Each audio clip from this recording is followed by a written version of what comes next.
નમસ્કાર. દિવસભરના તાજા સમાચારોમાં તમારું સ્વાગત છે. તમારી સાથે હું છું પિનલગીરી ગોસ્વામી. સમાચારો વિસ્તારથી જાણીએ એ પહેલા મહત્વના સમાચારો ઉપર એક નજર. નમસ્કાર મિત્રો, મહત્વની હેડલાઇન્સ ઉપર નજર નાખીએ તો રવિવારે સાંજે ઉજ્જૈન નજીક તરાના ખાતે બિલાસપુર બિકાનેર એક્સપ્રેસ ટ્રેનમાં લાગી હતી આગ. ત્યારે આગળ વાત થશે કરણ અર્જુન 2માં બદલાશે અભિનેતાઓ. આગળ વાત થશે આજે મને ખૂબ ગર્વ થાય છે તેવું અનંત અંબાણીએ જણાવ્યું છે. ત્યારે આગળ વાત થશે અહીં છે ભારે વરસાદ, ગુજરાતમાં બીજી તરફ ઉકળાટ જોવા મળી રહ્યો છે. ત્યારે વાત થશે ગઈકાલે એલર્ટ આપવામાં આવ્યું હતું, ધાર્મિક કાર્યક્રમો ઉપર રોક લાગી હતી. ત્યારે વાત થશે ટ્રમ્પ અને મસ્ક વિરુદ્ધ લોકો રસ્તા પર ઉતર્યા હતા. આગળ વાત થશે ભાજપનો ગઈકાલે 45મો સ્થાપના દિવસ ઉજવાઈ ગયો. ત્યારે વાત થશે ભારતની દીકરીએ ગોલ્ડ મેડલ જીતી લીધો છે. આગળ વાત થશે ક્રિકેટ મેચ દરમિયાન એક યુવાનનું મોત થયું છે. ત્યારે વાત થશે રામલલ્લાને કરાયું છે સૂર્ય તિલક. હવે મિત્રો સમાચારો વિસ્તારથી. અયોધ્યામાં ભગવાન રામની જન્મ જયંતિ પર ચારે બાજુ રામમય વાતાવરણ બની ગયું. અયોધ્યા જ નહીં પરંતુ સમગ્ર રાજ્ય અને દેશના લોકો આ તહેવારની ઉજવણી કરવા માટે ઉત્સુક હતા. બપોરે 12 વાગ્યે ભગવાન સૂર્ય રામ લલ્લાના કપાળ પર તિલક કર્યું. આ પ્રસંગને જોવા માટે દેશભરમાંથી જ નહીં પરંતુ વિદેશમાંથી પણ શ્રદ્ધાળુઓ પહોંચ્યા હતા. તમે પણ અહીં રામલલ્લાના દર્શન કરી શકો છો. મિત્રો, અન્ય મહત્વના સમાચારની વાત કરીએ તો ક્રિકેટ મેચ દરમિયાન એક યુવાનનું મોત. હૈદરાબાદમાં ક્રિકેટ રમતી વખતે 21 વર્ષીય યુવકનું મોત થયું છે. મૃતકની ઓળખ વિનય કુમાર તરીકે થઈ છે. તે બીટેકનો વિદ્યાર્થી હતો. એવું કહેવામાં આવી રહ્યું છે કે તેના મૃત્યુ હૃદયરોગના હુમલાથી થયું છે. આ ઘટના મેડચલની CMR એન્જિનિયરિંગ કોલેજમાં ક્રિકેટ રમતી વખતે બની હતી. વિનય મેચમાં ફિલ્ડિંગ કરી રહ્યો હતો. તે ઊભો હતો, પછી જ અચાનક તે ઢળી પડ્યો. આ ત્યાં લાગેલા CCTVમાં કેમેરામાં કેદ થયું છે.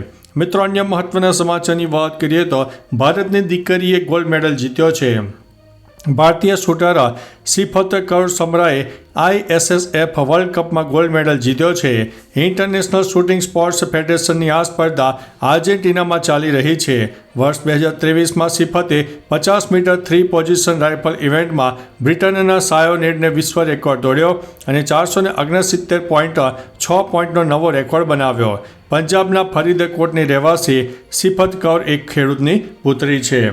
મિત્રો, અન્ય મહત્વના સમાચારની વાત કરીએ તો ભારતીય જનતા પાર્ટીએ વિશ્વની નંબર 1 રાજકીય પાર્ટી બની ગઈ છે. સુરતમાં ભાજપનો 45મો સ્થાપના દિવસ ઉજવાયો, જેમાં કેન્દ્રીય મંત્રી CR પાટીલ ઉપસ્થિત રહ્યા હતા.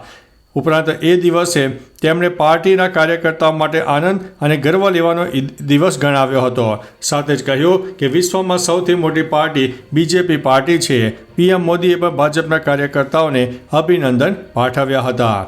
મિત્રો, અન્ય મહત્વના સમાચારની વાત કરીએ તો ટ્રમ્પ અને મસ્ક વિરુદ્ધ લોકો રસ્તા પર ઉતરી ગયા છે. અમેરિકામાં અમેરિકી રાષ્ટ્રપતિ ડોનાલ્ડ ટ્રમ્પ અને એલોન મસ્ક વિરુદ્ધ વિરોધ પ્રદર્શનો થઈ રહ્યા છે. ટ્રમ્પ વહીવટીતંત્ર પર અમેરિકામાં નોકરીઓની છટણી, અર્થતંત્ર, માનવ અધિકારો અને ટેરિફનો આરોપ છે. વિરોધીઓએ ટ્રમ્પ અને મસ્કને અમેરિકા માટે ખતરો ગણાવ્યા અને કહ્યું કે બંને દેશને બરબાદ કરવા માટે સાથે મળીને કામ કરી રહ્યા છે. વિરોધીઓએ ટ્રમ્પ અને એલોન મસ્ક વિરુદ્ધ હેન્ડ્સ ઓફના નારાવાળા પ્લેકાર્ડ પણ હાથમાં રાખ્યા હતા. મિત્રો, અન્ય મહત્વના સમાચારની વાત કરીએ તો રામનવમીને લઈને દેશભરમાં પોલીસ એલર્ટ આપવામાં આવ્યું હતું. યુપી, બિહાર, ઝારખંડ, મધ્યપ્રદેશ, મહારાષ્ટ્ર, પશ્ચિમ બંગાળ, ગુજરાત સહિત ઘણા રાજ્યોમાં કડક સુરક્ષા વ્યવસ્થા ગોઠવવામાં આવી. દરેક ખૂણે પોલીસ તૈનાત હતી. સંવેદનશીલ વિસ્તારોમાં પણ એલર્ટ જારી કરવામાં આવ્યું હતું. ધાર્મિક કાર્યક્રમોમાં DJ, બાઇક રેલી અને ઉશ્કેરણીજનક પ્રવૃત્તિઓ પર પ્રતિબંધ હતો. ઘણા જિલ્લામાં NSA જેવી કલમો લાદવાની ચેતવણી પણ આપી હતી. ડ્રોન અને CCTV દ્વારા દેખરેખ પણ રાખવામાં આવી રહી છે. મિત્રો, અન્ય મહત્વના સમાચારની વાત કરીએ તો એપ્રિલ મહિનાની શરૂઆતથી જ દેશભરના હવામાનમાં પલટો આવ્યો. કેટલાક રાજ્યોમાં ભીષણ ગરમી તો કેટલાક રાજ્યોમાં વરસાદ પડી ગયો. ઉત્તર ભારતમાં તાપમાનનો પારો વધારો થઈ રહ્યો છે, ત્યારે દક્ષિણ અને પૂર્વીય રાજ્યોમાં હવામાન એકદમ અનુકૂળ બની ગયું છે. હિમાચલ પ્રદેશ, દિલ્હી, ગુજરાતના કચ્છ અને સૌરાષ્ટ્રમાં ગરમીનું એલર્ટ આપવામાં આવ્યું હતું. શનિવારે ચેન્નઈમાં ભારે વરસાદ પડ્યો, ત્યારે હવામાન વિભાગે એલર્ટ પણ જારી કર્યું હતું. મિત્રો, અન્ય મહત્વના સમાચારની વાત કરીએ તો અનંત અંબાણીએ 115 કિલોમીટરની યાત્રા કરીને દ્વારકા પહોંચ્યા. જે નિમિત્તે નીતા અંબાણીએ જણાવ્યું કે મને ખૂબ ગર્વ છે. મારા અનંતે આ પવિત્ર પદયાત્રા જામનગરથી દ્વારકાધીશ સુધી રામનવમીએ પૂર્ણ કરી. મને ખૂબ આનંદ થાય છે કે અનંતની સાથે જે બધા યુવકો સાથે આવ્યા છે તેઓ આપણી સંસ્કૃતિને આગળ વધારે છે. મને ખૂબ ગર્વ થાય છે કે છોકરાઓ આટલી નાની ઉંમરે ભગવાન પર વિશ્વાસ રાખીને 10 દિવસ ચાલ્યા, જે ઠાકરની દયા ગણાવી શકાય છે. મિત્રો, અન્ય મહત્વના સમાચારની વાત કરીએ તો કરણ અર્જુન 2માં બદલાશે અભિનેતાઓ. દિગ્દર્શક રાકેશ રોશને કરણ અર્જુન 2 વિશે અપડેટ આપ્યું છે. તેમણે કહ્યું છે કે હું કરણ અર્જુન 2માં રણબીર કપૂર અને ઋતિકને જોવા માગું છું, કારણ કે શાહરૂખ અને સલમાન પછી જો કોઈ આ બંનેની ભૂમિકા ભજવી શકે તો તે આ બંને છે. જે સારી સ્ક્રિપ્ટ મળે અને સંકલન સારું હોય તો કરણ અર્જુન 2 પણ ચોક્કસ બનશે. 1995માં રિલીઝ થયેલી કરણ અર્જુને ચાહકોને ખૂબ પસંદ કરી હતી. આ ફિલ્મ 22 નવેમ્બર 2024ના રોજ ફરીથી રિલીઝ થઈ હતી. મિત્રો, અન્ય મહત્વના સમાચારની વાત કરીએ તો એક્સપ્રેસ ટ્રેનમાં આગ. રવિવારે સાંજે ઉજ્જૈન નજીક તરાના ખાતે બિલાસપુર બિકાનેર એક્સપ્રેસ ટ્રેનમાં આગ લાગી. ટ્રેનના SLRમાં આગ લાગી હતી. ધુમાડો નીકળતા અંધાધૂંધ મચી ગઈ. કેટલાક લોકોએ કોચના કાચ તોડીને અને પાણી રેડીને આગ ઓલવવાનો પ્રયાસ કર્યો.